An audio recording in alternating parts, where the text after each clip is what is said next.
জান্নাতে রড দেয়া এই ঘরের পরিবর্তে তার জন্য একটা ঘর জান্নাতে বানাইবে। দুনিয়ার জমিনে আল্লাহর নামের ঘর মসজিদ বানানি তো বানানি না। ও ভাই মুসলমান, জান্নাতের মাধ্যমে তোমার নামের একটা ঘর পাইবার মাত্র একটা বাহানা। এটা বাহানা না। আল্লাহ কি ঘরের দরকার আছে? আমি ঘর বানাবো, আল্লাহ ঘরে থাকবে। আমি ঘর বানাবো, আল্লাহ ঘরে আরাম করবে। আমি ঘর বানাবো, আল্লাহ ঘরে শুয়ে ঘুমাইবো। এইটার দরকার আল্লাহর আছে? নাই নাই। আল্লাহরে পাইবার একটা বাহানা, আল্লাহ রাজি করবার একটা বাহানা, আল্লাহরে খুশি করবার একটা বাহানা। এই ঘরটা যারা বানায় তাদের জন্য সেই ঘরটা হবে। হে আমার ভাইয়েরা, দুনিয়া যত সুসজ্জিত, হে আমার ভাইয়েরা, রং বেরঙ্গের ঘর বানাও। এই ঘরতে আজকে না কালকে বের হতে হবে। এটা অস্থায়ী ঘর, বিদেশি ঘর। সেটা বিদেশি রুম, বিদেশি তাম্বু। তাম্বুর মতন মনে করো, এটা আমাদের জন্য বিদেশ।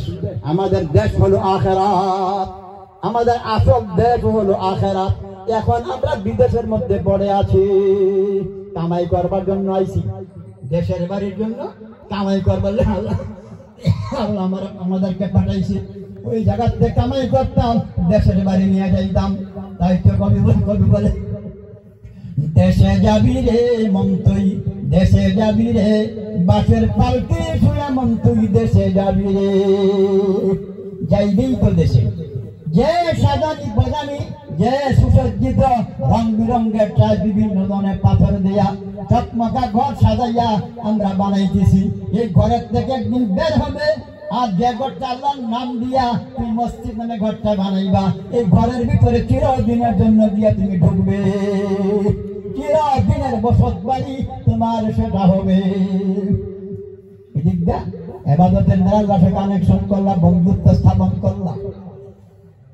বন্দা যখন বন্দিগি করে, বন্দা নাম থাকে না, তখন এই বন্দা আল্লাহর বন্ধু বনে যায়।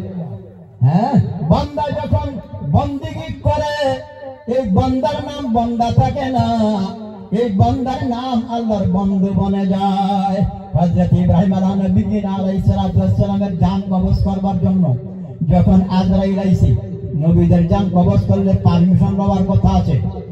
আল্লাহ আজরাইল কইয়ে দেয়, অর্ডার দেওয়া আছে, আমার আম্বিয়া রাসূল পয়গম্বর, আমার নবীদের জান যখন তুমি কবজ করতে যাবে, তাদের কাছে পারমিশন চাবে।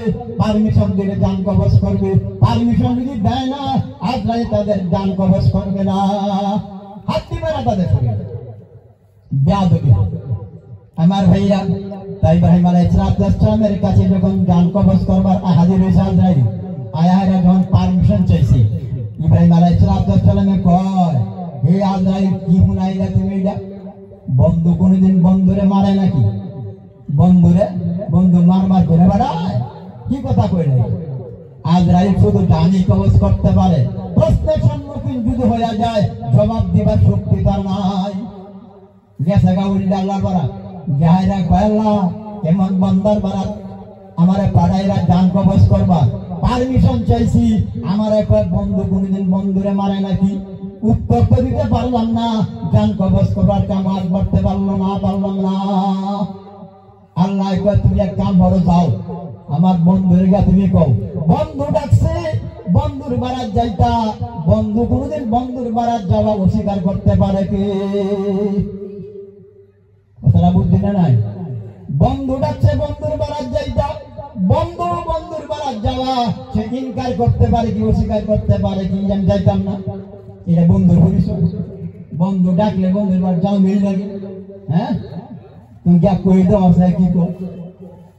আইসা আয়া কইছি, কবার পরে কয়, আজরাইল, আমি তোমার কথার পেঁয়াজ বুঝছিলাম না, আমি ভাবছি তুমি আইসা আমারে মাজালবা, আমি তো মরে যাই। এখন তো বোঝা গেল তুমি আমাকে মারতে আসো নাই, তুমি তো আমারে আমার বন্ধুর বারাত বইয়া যাইবার আইসলা। আজরাইল, দেরি করো না, জলদি করো, তুমি আমার বন্ধুর বারাত বইয়া যাও। মরা না, আল্লাহর বারাত যাওয়া। আল্লাহ পাঠাইছি, আল্লাহ পরিষ্কার করে দিয়েছে, আল্লাহ إله إلا هو ليجمعنكم إلى يوم القيامة لا ريب فيه وما أصدق من الله حديثا আল্লাহর পরিচয় আল্লাহ দেয় লা ইলাহা ইল্লাহু